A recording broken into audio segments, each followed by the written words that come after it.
En nuestro país, millones de mexicanos viven con una sensación de tristeza, de soledad, de desesperanza, con graves problemas de salud mental.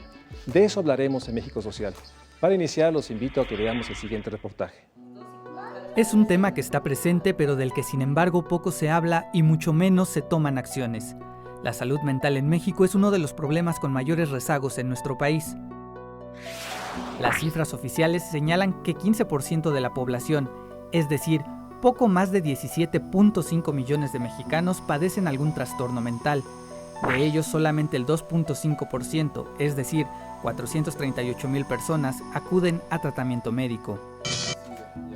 A esto se suma la insuficiente infraestructura de atención en este rubro.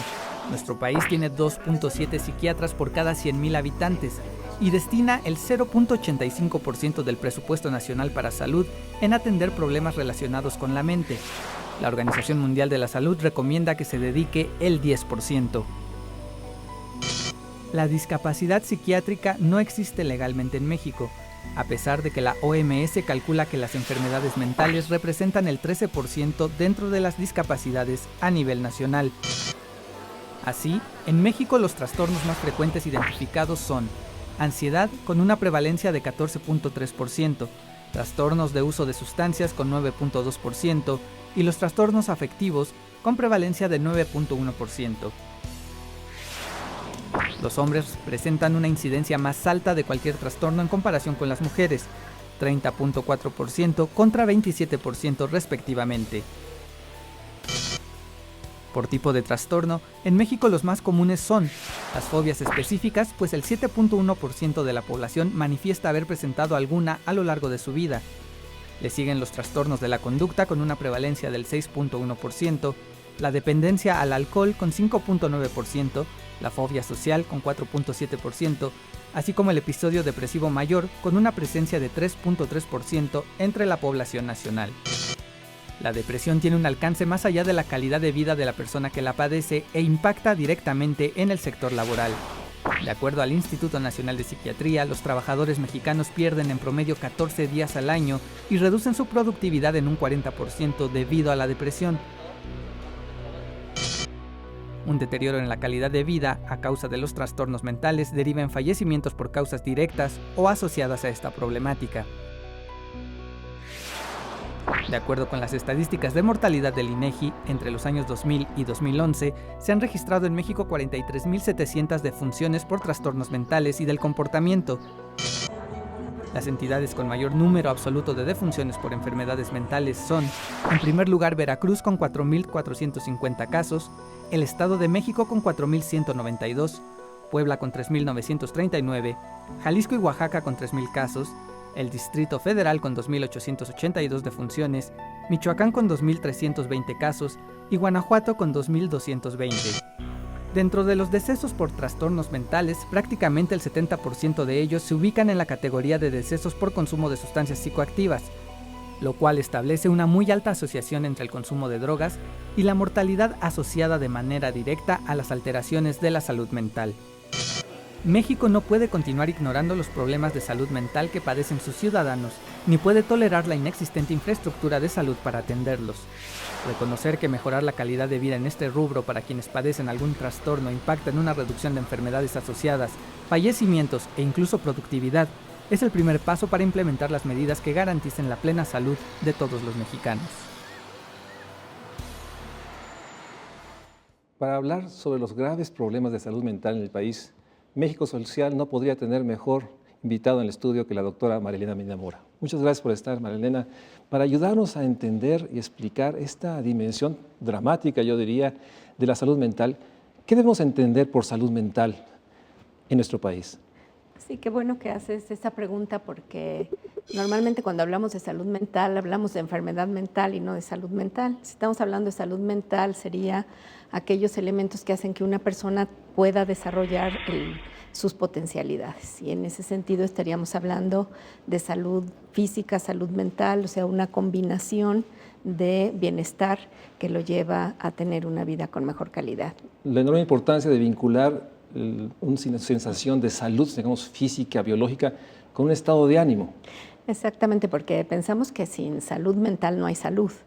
y hay una grandísima asociación entre las enfermedades generales y la salud mental. Por ejemplo, si una persona sufre diabetes, tiene 3 veces más probabilidad de tener depresión.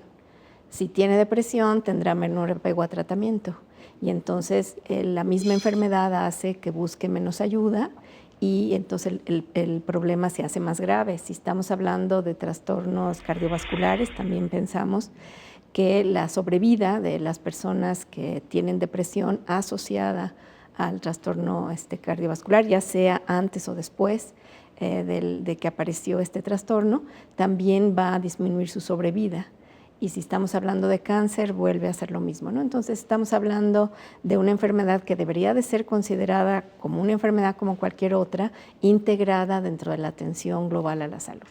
Entonces, ¿por qué esta disociación, esta separación en pensar simplemente en términos, digamos, muy biológicos o muy químicos y no incorporar esta dimensión de la salud mental del paciente que en esta combinación pues genera estos enormes problemas para enfrentar la enfermedad como un conjunto integral?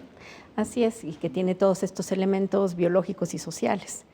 Y es importante en 2 aspectos lo que estás planteando. Uno, porque sabemos que sí hay una carga biológica, sabemos que hay una vulnerabilidad que se hereda, pero la carga genética, si bien es importante y estaría entre el 40 y 60% de la vulnerabilidad de una persona, no es una causa ni necesaria ni suficiente y siempre tienen que mediar factores del medio ambiente para que la enfermedad se manifieste. Entonces, en este sentido, sí tendríamos que estar pensando en esta parte biológica y en esta parte social que finalmente se manifiesta en esta parte biológica. Y esta división que se hace entre la salud mental y la salud física es como si la salud mental no fuera física. Y porque es una enfermedad del cerebro, se pensaría como que el cerebro no es parte del cuerpo. Es decir, en esta concepción, cuando uno la piensa, no la piensa lógica. Sin embargo, en el sentir de la población y en el presupuesto que se destina a atender esta enfermedad y a la no incorporación de su atención en el sistema global de salud, pues nos lleva a estar realmente viendo un paradigma de una división entre mente y cuerpo. Háblanos de magnitud. ¿Qué tan grave es el problema en México? Es un problema grave, digamos que es alrededor de 1 de cada 4 personas a lo largo de su vida va a tener algún trastorno. Y estos van a variar en cuanto a gravedad y en cuanto a digamos, qué tan discapacitante se vuelve para su vida diaria, y entonces irían desde los leves hasta los complejos. Los partes graves ya aparecieron muy bien en el programa, pero digamos que sí tenemos esta gran cantidad de personas que a lo largo de su vida van a haber afectado algún área por tener un problema mental. Si nosotros vemos cómo se divide la carga global de la enfermedad, y tiene que ver con las estadísticas de mortalidad, es decir, si la persona muere antes de lo que debería de morir por tener la enfermedad y qué tan discapacitante se vuelve en su vida, pues nosotros vemos que la enfermedad mental se asocia mucho más con discapacidad que con mortalidad. Con mortalidad tenemos, claro, la mortalidad por suicidio que nos preocupa y que está aumentando, y tenemos también la mortalidad, por ejemplo, en el caso de la esquizofrenia, que también mueren antes de la esperanza de vida, y esto tiene que ver con las condiciones con las que viven estos enfermos, con mucha frecuencia de abandono y de falta de cuidado. Pero finalmente lo más importante son los días vividos sin salud. Entonces nosotros decimos una persona no muere de esquizofrenia, muere con esquizofrenia. Y querría decir que son enfermedades crónicas, que se pueden controlar, que la persona que las padece puede tener una calidad de vida adecuada, pero que tiene siempre que estar bajo tratamiento. Entonces, desde el punto de vista de la discapacidad, diríamos lo que más afecta a la enfermedad mental son los días vividos sin salud. Pero ¿por qué la reticencia de asociar estos estados de ánimo, tristeza, desesperanza, sensación que quiero pero no puedo, una fractura en el ánimo de vivir con alegría? ¿Por qué esta parte, digamos, sintomática que la población expresa, y seguramente con distintas dimensiones, si es uno niño, joven, adulto, anciano, ¿por qué esta enorme reticencia de asumirlo como una enfermedad, digamos, mental, que requiere toda una atención? ¿Hay esta disasociación a nivel global de que cuando decimos tristeza, desesperanza, no pensamos que es una persona que está enferma?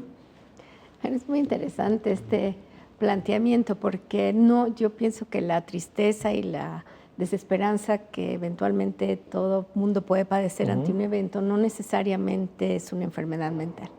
Para que se dé la enfermedad mental tiene que ser una condición perdurable que está presente todo el día durante un tiempo importante y que se asocia con una serie de síntomas. Es decir, hay una división entre, por ejemplo, un duelo que puede tener una persona ante una pérdida y que puede ser algo que se recupera y esta tristeza normal, a cuando esto empieza a afectar su vida, cuando ya tiene incapacidad para realizar sus actividades de la vida diaria, cuando ya la persona no puede manejar o siente que no puede manejar estos sentimientos de ansiedad y depresión, entonces estamos hablando ya de una enfermedad. Ahora, habiendo dicho esto, pues sí pensaríamos que es un continuo y que los estados más graves son los que requerirían tratamiento.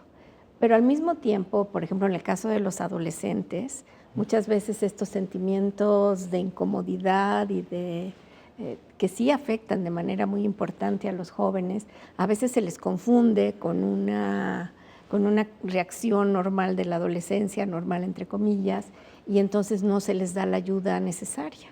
Y cuando no se identifica, pues tenemos muchos riesgos, ¿no? En primera, una enfermedad mental, más o menos las 2/3 partes de las personas que sufren trastornos de ansiedad lo sufren desde la infancia, por ejemplo, y si en la adolescencia se encuentran con las drogas, la probabilidad de que desarrollen una dependencia a drogas es muy grande. Si tenemos depresiones, más o menos la mitad aparece antes, se asocian con drogas, la probabilidad de desarrollar dependencia es muy grande. También tenemos en los jóvenes, porque es en la edad en la que están en contacto con las sustancias, un riesgo mayor de suicidio. De hecho, son la población en la que más se está incrementando el suicidio. Y otro factor que es muy importante en la adolescencia es esta situación de, digamos, el adolescente tiene que cumplir tareas muy importantes en la vida y tiene que pasar la escuela y es el momento de definir la vocación y si continúa sus estudios o trabaja en otras cosas, y cuando se deprime, ese factor interfiere con el cumplimiento de esa tarea social, y cuando pasa en la adolescencia entonces es mucho más grave que si pasara antes o después, ¿no? Entonces sí pienso que es muy importante que seamos capaces de reconocer cuando un estado va más allá de lo normal y necesita que le demos ayuda. Estamos hablando de ansiedad, depresión, de los enormes problemas que implica una población que puede estar viviendo estos fenómenos y no es diagnosticada. Vamos a un corte y regresamos para seguir platicando con la doctora Marilena Medina Mora sobre estos graves problemas que vive la población mexicana, la salud mental en México.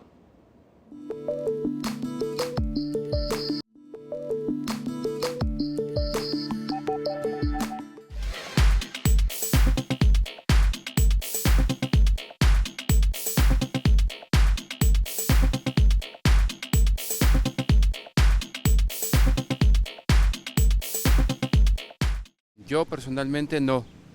Sí conozco a alguna persona que ha tenido depresión.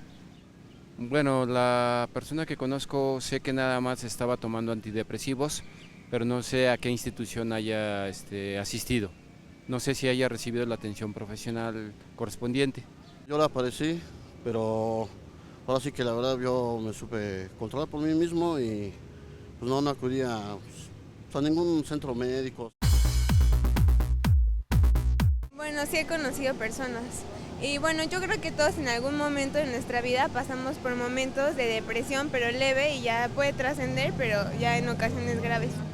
Yo estudio medicina, entonces conozco el departamento de psiquiatría que la UNAM ofrece para el público en general, en donde si no los pueden tratar ahí, pues los trasladan, por ejemplo, al hospital de psiquiatría. Yo no, pero un amigo tuvo.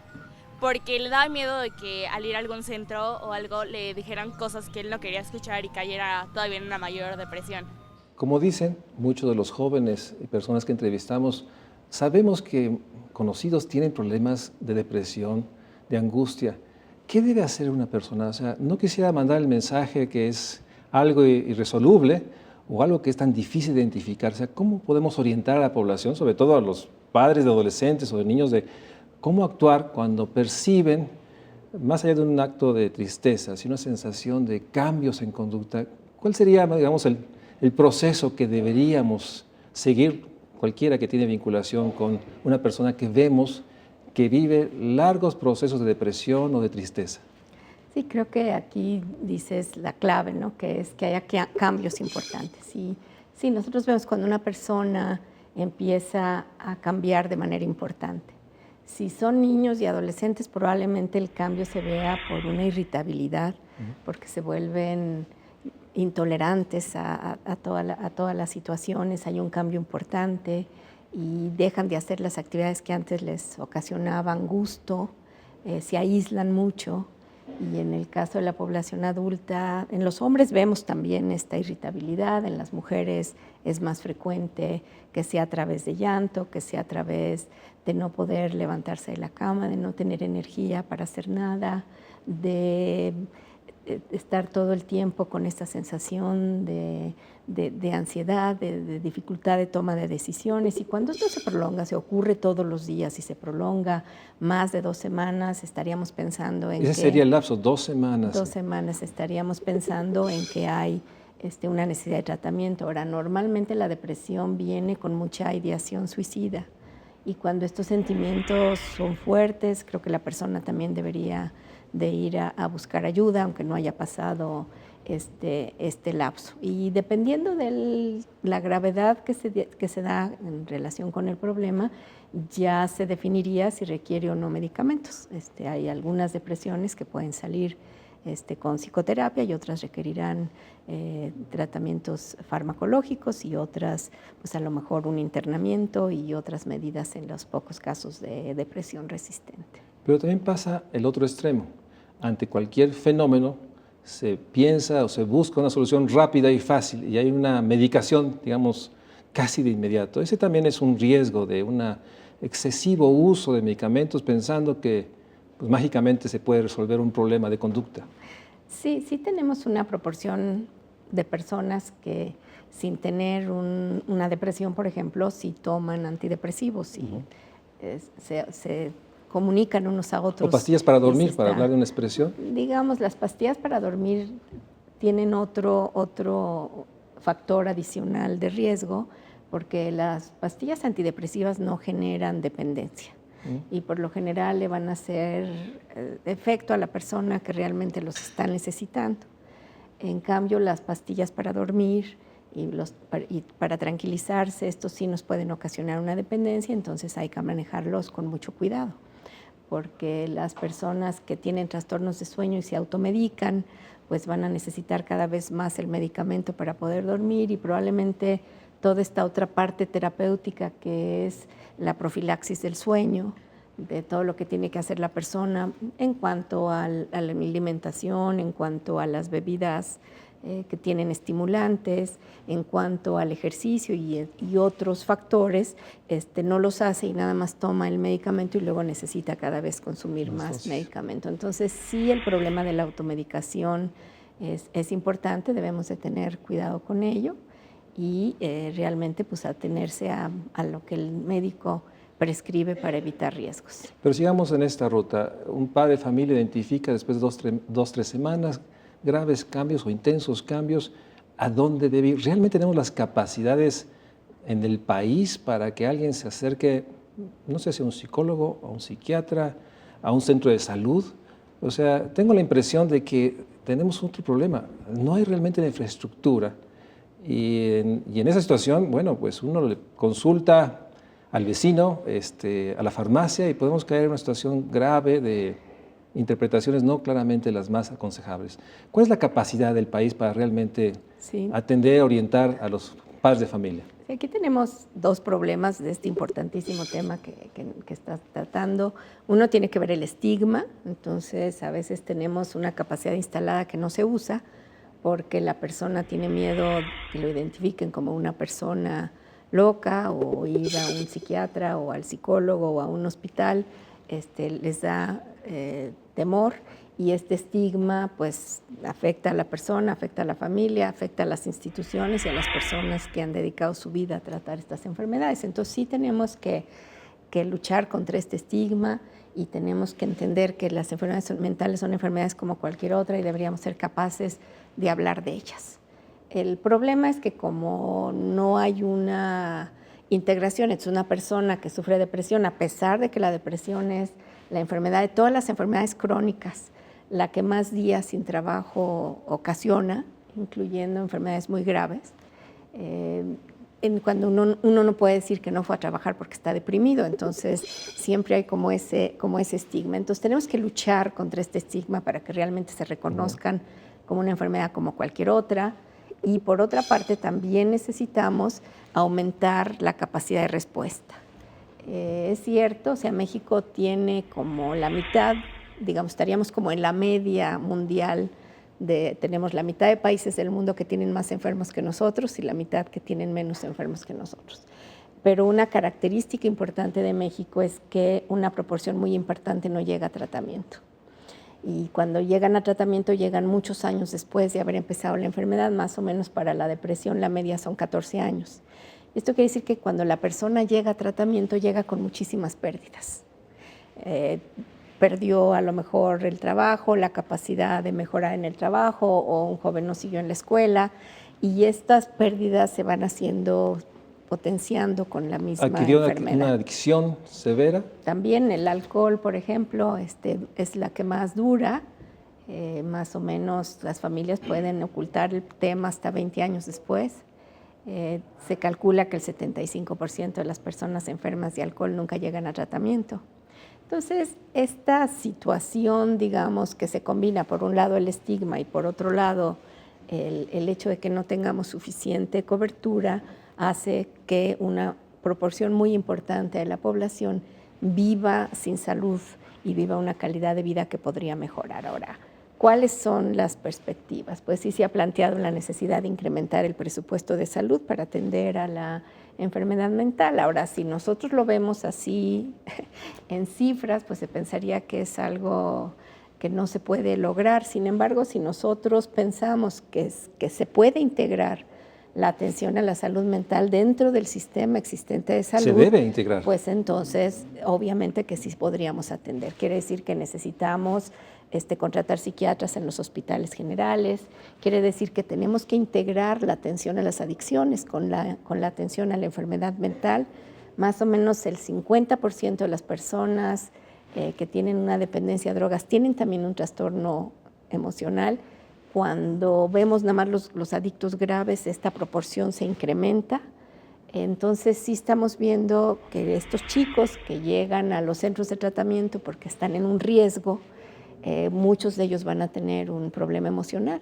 Si nosotros somos capaces de integrar la atención, de que el primer nivel de atención identifique, trate lo que pueda tratar y canalice lo que pueda canalizar, pues pienso que podríamos dar un paso adelante. Ahora, dentro de la perspectiva del programa actual de salud, sí la propuesta de la universalidad de la atención a la salud pues nos llevaría a plantear esta posibilidad, y también la perspectiva de la prevención, ¿no? Y que tendríamos que estar pensando en prevención, pues una es la identificación temprana, pero también la protección de la violencia, el desarrollo de alternativas para los jóvenes, el proteger la calidad de vida de los niños para llevarlos a un óptimo desarrollo. Pienso que todas estas acciones nos llevarían a disminuir el estrés. En algunos casos, cuando el estrés es más importante de lo que la persona puede manejar y no tiene los recursos en el medio ambiente o personales para enfrentar el estrés, pues cae en una enfermedad. Entonces tenemos un área de oportunidad muy grande para la prevención. ¿Cómo se expresa el estrés? ¿Cómo puede una gente identificar severos casos de estrés? Pues digamos, los casos más extremos son las personas que están moviéndose continuamente, que no pueden concentrarse en una cosa porque están sintiéndose una sensación de mucho disconfort. También puede acompañarse de sudoración, y en general es un sentimiento que la persona cuando lo tiene lo identifica, y las personas saben o tienen herramientas que han desarrollado para manejarlo, cómo reconocerlo, hablar con alguien, digamos en situaciones muy extremas, buscar ayuda. Sin embargo, bueno, pues si no atendemos esto y no tenemos los recursos en el medio ambiente, pues sí nos puede enfermar. Y de estos recursos del medio ambiente, el más importante es la red social. O sea, tener esa red social, tener a alguien en quien confiar, a quien se le pueden platicar las cosas, funciona como un colchón contra el estrés y hace que la persona lo pueda manejar. Vamos a un corte. Como estamos viendo, se vuelve fundamental estos círculos protectores que ayudan a una persona a lidiar con el día a día. El círculo de la familia, de la comunidad, del entorno escolar. Pero ¿qué pasa en nuestro México, donde sabemos que hay una gran cantidad de violencias al interior de las comunidades, en los hogares, un gran abandono escolar? Tenemos entornos realmente que no favorecen la salud mental. Vamos a un corte y regresamos para seguir hablando de la salud mental en nuestro México social.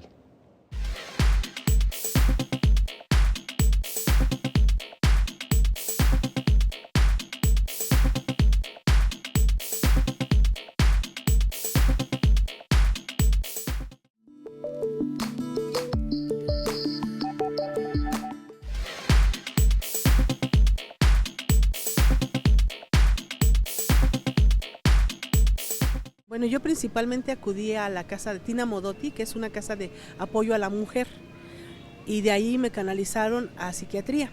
De ahí me dieron medicamento, me dieron terapia, y bueno, pues así fue como salí. Sí, de hecho por parte de la escuela, me mandaron ahí mismo con un psicólogo de la escuela, y él, bueno, platicaba conmigo.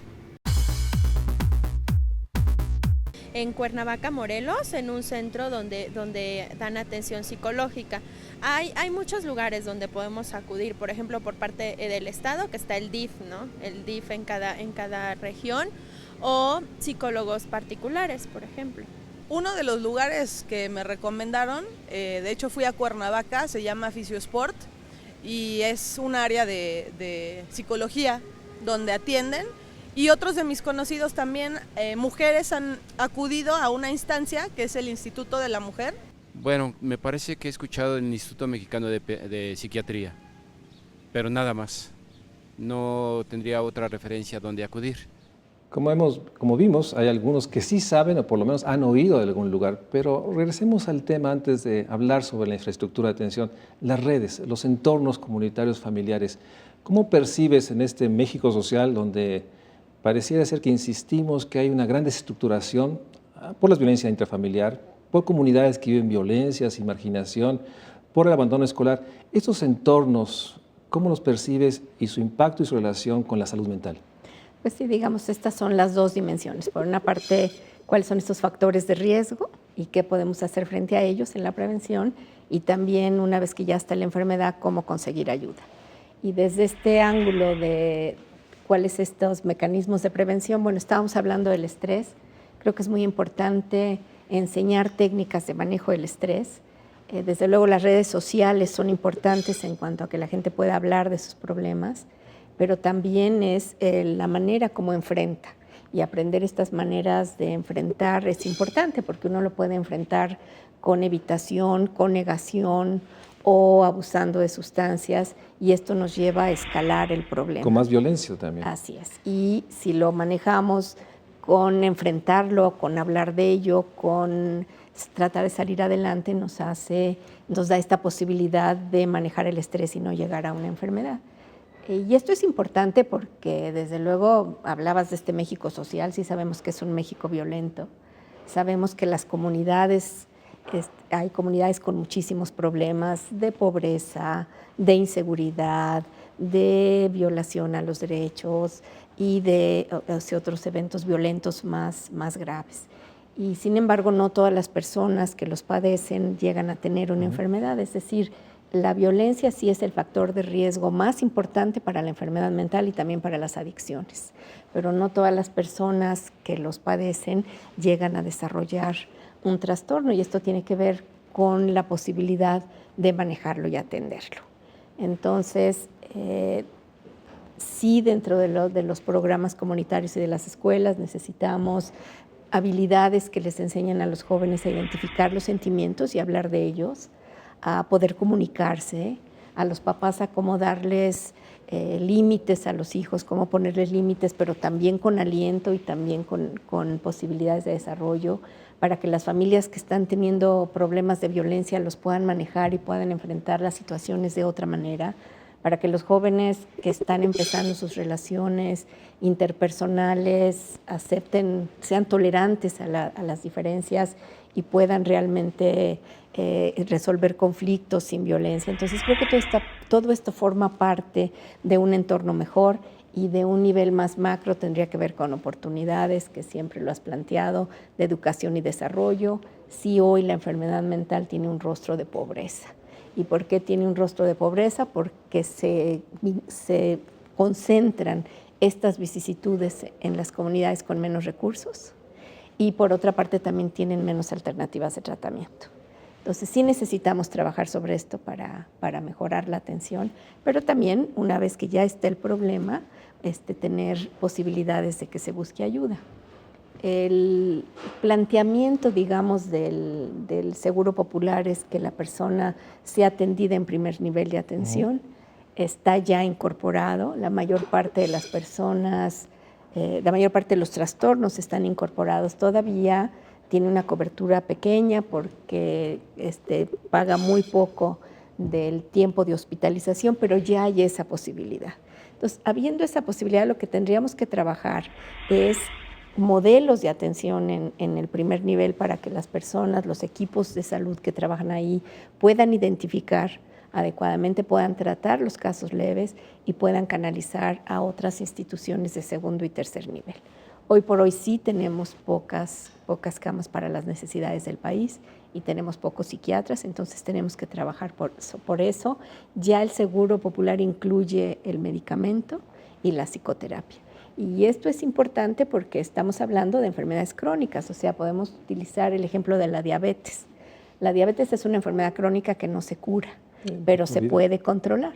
Y la persona puede vivir muy bien y tener una vida adecuada si es capaz de controlar su enfermedad. Ahora, cuando la persona se descompensa, uno nunca piensa en que le va a terminar el tratamiento, aunque se descompense porque comió lo que no debería. En cambio, en el caso de las enfermedades mentales y en el caso de las adicciones, se piensa que si una persona recae, entonces ya no le vamos a dar tratamiento, se le juzga en lugar de pensar que forma parte de la enfermedad. Entonces, en el caso de la depresión hay algunos casos que son de caso único, son unos casos afortunados, desgraciadamente poco frecuentes, y la mayor parte tiene periodos de descompensación, lo mismo que las adicciones. La recaída forma parte de la enfermedad y nosotros tenemos que buscar en el tratamiento reducir la gravedad de la recaída, el tiempo de recaída y aumentar el tiempo entre una y otra hasta que eventualmente puede haber un cambio. El tratamiento tiene efecto en la regulación de los circuitos cerebrales que están descompensados y entonces la persona puede llegar a lo que los grupos de AA tan sabiamente hablan como sobriedad. Pero este es un proceso largo. Toma tiempo desarrollar dependencia y toma tiempo curarla. Entonces sí tenemos que estar pensando como en esta cronicidad de las enfermedades, evitar juzgar a la persona porque recae. Una persona que enferma de adicción, enferma de la voluntad, y la voluntad quiere decir que no puede salir por sí mismo. Y en la depresión pasa lo mismo. De repente se dice, échale ganas para que te sientas mejor. Siéntete mejor para que le puedas echar ganas. Y siéntete mejor quiere decir, voy a tratamiento y voy a que me ayuden a mejorar mi situación, pero es un proceso largo y no debemos de pensar que uno va a tratamiento, tiene 2 entrevistas y la persona ya se rehabilita. Pero la realidad es de que poca gente encuentra una respuesta y va, como nos comentaban algunas de las entrevistas, pues a lo que le recomiendan, a lo que alguien le dice, y no necesariamente estas instalaciones que pueden tener como oferta, te ayudo a salir de la adicción o te ayudo a salir de la tristeza, tienen las capacidades y habilidades. Tenemos también un déficit de un Estado que no puede garantizar que estos establecimientos privados tengan las características mínimas necesarias. ¿Qué hay ahí? O sea, ¿cómo podemos alentar a la población a no ir a ciertos establecimientos que sabemos que puede ser todo lo contrario a un proceso, digamos, de atención integral? Sí, hay un esfuerzo importante y una de las acciones del programa de salud es justamente acreditar, evaluar y acreditar a las instituciones para que las personas sepan si es un lugar adecuado o no, porque en efecto, sobre todo en el caso de las adicciones, hay muchos establecimientos que no tienen la capacidad para ¿Existe un manejar número, el existe problema. una placa? ¿Cómo puede la población saber sí, no? Hay un número, un 800 de la Secretaría de Salud en el Consejo Nacional contra las Adicciones, en donde se puede hablar y se les dicen ahí qué centros de tratamiento pueden acudir. Entonces sí hay estas posibilidades, sí están los consejos de certificación de los psiquiatras, está la acreditación de las instituciones de salud. Entonces sí existen posibilidades de buscar alternativas adecuadas, ¿no? Pero la población pues tiene que saber que es importante ir a las instituciones oficiales, porque eso es lo que le dará más garantía de que pueda obtener ayuda. Esto no va en detrimento de la importante labor que hacen los grupos de ayuda mutua para apoyar justamente estos periodos en donde la persona siente este deseo de continuar usando drogas, aunque sabe que no lo debe de hacer, o beber, aunque sabe que no lo debe de hacer.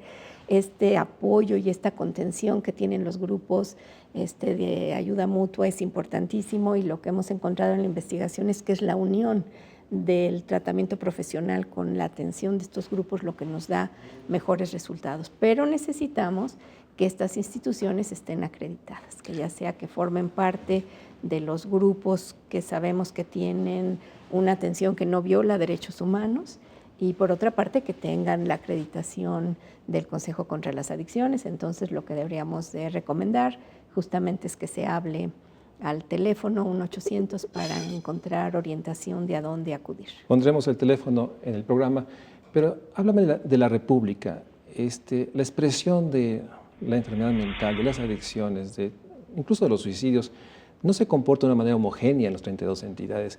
¿Tienes alguna fotografía donde tenemos mayor incidencia o mayor preocupación?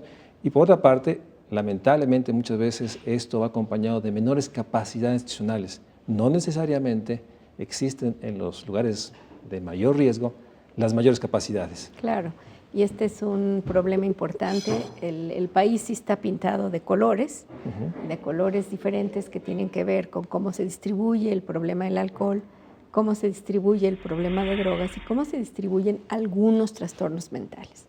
Mientras más biológica es el factor causal, sí, menos diferencias hay. Tenemos menos diferencias entre hombres y mujeres, menos diferencias regionales, pero mientras más influido está por los factores del medio ambiente es cuando empezamos a encontrar estas diferencias importantes.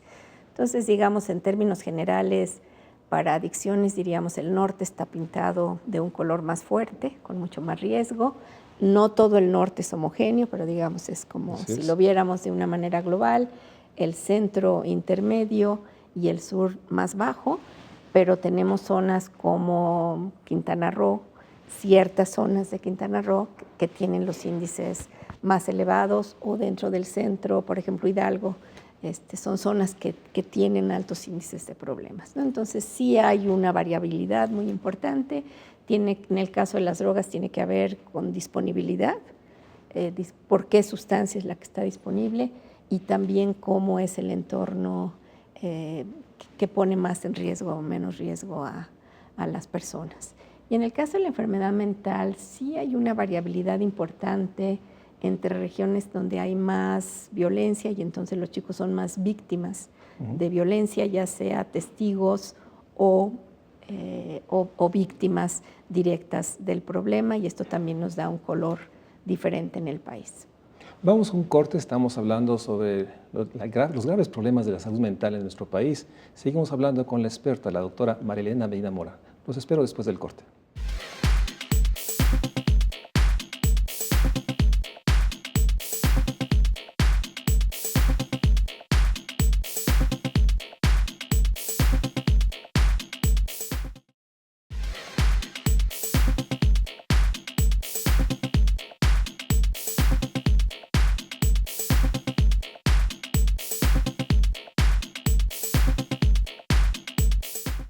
Estamos hablando sobre la salud mental. Marlena, yo comparto esta idea de que la política social, las políticas sociales, deberían incorporar esta visión integral de ver al individuo no solo en sus carencias, la falta de bienes o de ingreso, incluso acceso a servicios, sino en el entorno, este desarrollo integral del ser humano. Pero todas las evaluaciones de Coneval, la auditoría, nos hablan de una inercia de estos programas sociales que siguen entregando o bienes o dinero, o siguen pensando que el tema nada más es reparar los entornos urbanos. Una república social salvaje, la ha comentado así el doctor Cordera, en términos de que es muy difícil imbuir de esta visión integral. ¿Qué podemos hacer? ¿Cómo podemos lograr que se tenga esta noción de la importancia de la salud mental en el bienestar integral de los individuos? Sí, creo que ese es el gran reto y la gran oportunidad que se tiene en la actual administración, es la integración de la atención, pero va mucho más allá, como bien lo planteas, porque, por ejemplo, una campaña contra el hambre tiene un impacto importantísimo en épocas de desarrollo donde el cerebro no recibe la alimentación y los nutrientes que requiere, vamos a tener ya un problema, ¿no? Entonces, digamos, todos esos programas aislados sí se pueden integrar dentro de metas globales, ¿no? Y pienso que eso es muy importante. El desarrollo de las comunidades implica desarrollo, porque implica oportunidades, implica lugares donde realmente la gente puede estar, pueda caminar, se necesitan escenarios que los estimulen, se necesita también oportunidades para los jóvenes, se necesita mejor integración en las familias, se necesita trabajo también de seguridad social, esta seguridad social entendida como el derecho a la alimentación, a la seguridad, a una vida sana. Entonces, sí estamos hablando de que esto que se logra en pequeños experimentos que se hacen puede integrarse como una política global si realmente todas las acciones se integran en torno a una meta. Y si no estamos pensando en salud, pues sería, digamos, en una integración social de la salud. Sí pienso que esto es un grandísimo reto. Creo que las comunidades pobres deben de tener mucho más atención. Es cierto, en comunidades rurales o comunidades aisladas, para que una persona pueda llegar a una atención, tiene que dedicar un día para llegar, y si está deprimida no va a ir, ¿no? Entonces sí tenemos esta situación de la misma enfermedad que hace que no se busque ayuda, ¿no? Entonces pienso que es un grandísimo reto. Creo que los mecanismos están dados porque sabemos qué funciona, cuáles son las políticas que han tenido resultados y tenemos que trabajar para impulsarlas, ¿no? Pienso que es un grandísimo reto y también una oportunidad.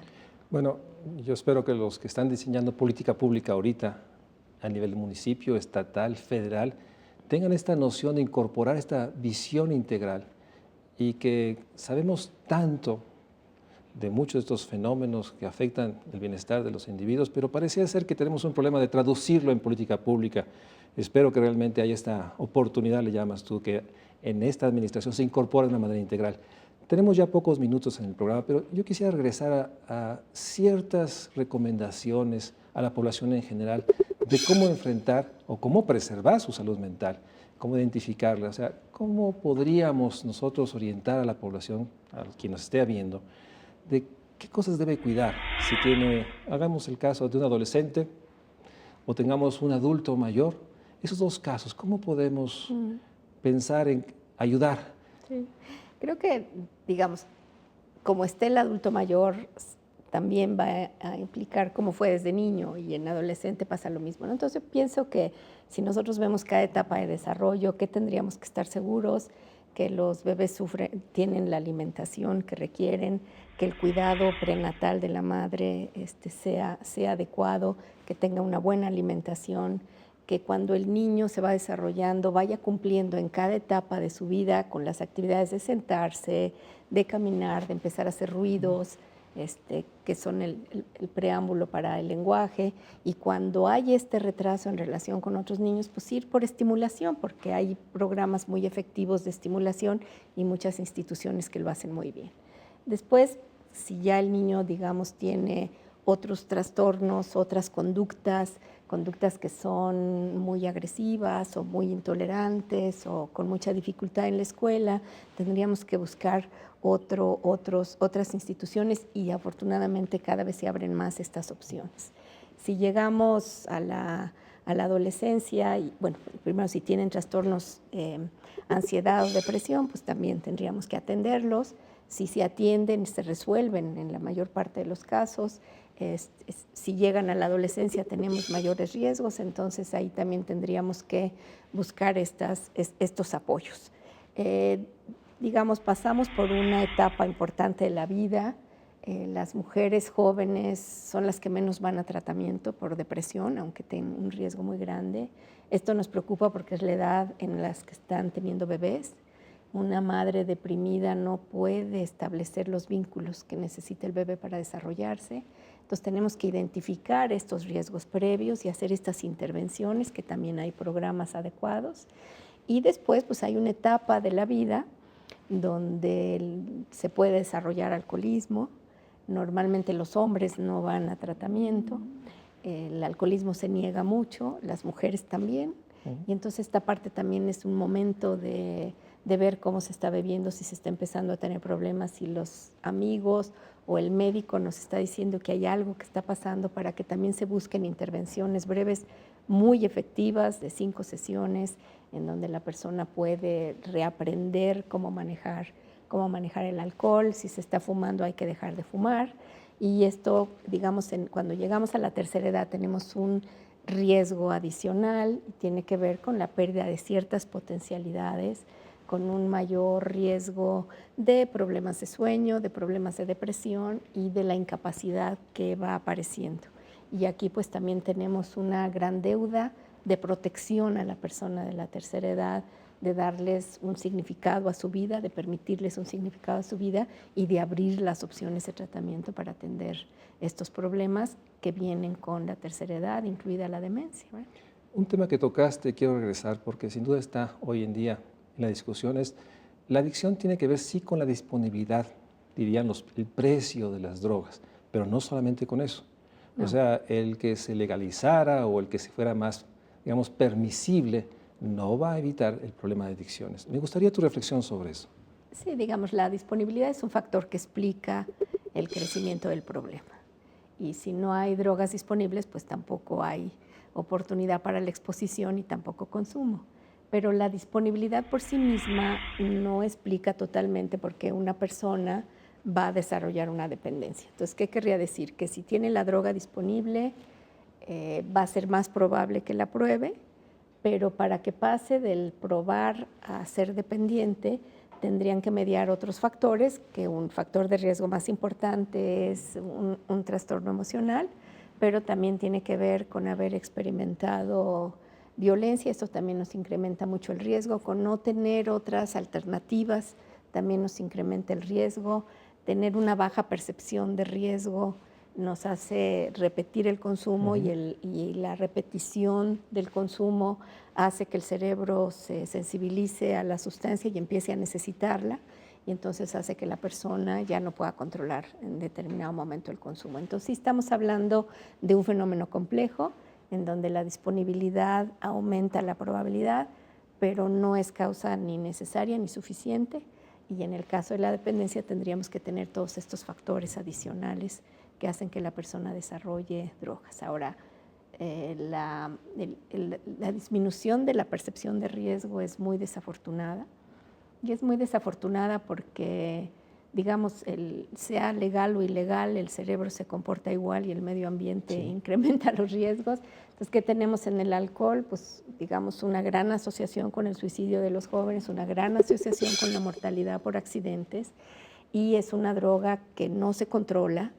que si bien se podría regular, los jóvenes están bebiendo cantidades muy importantes de alcohol. Nosotros sabemos que si empiezan a beber antes de los 18 años, su riesgo de desarrollar dependencia es mucho más elevado porque su cerebro todavía no está completamente desarrollado.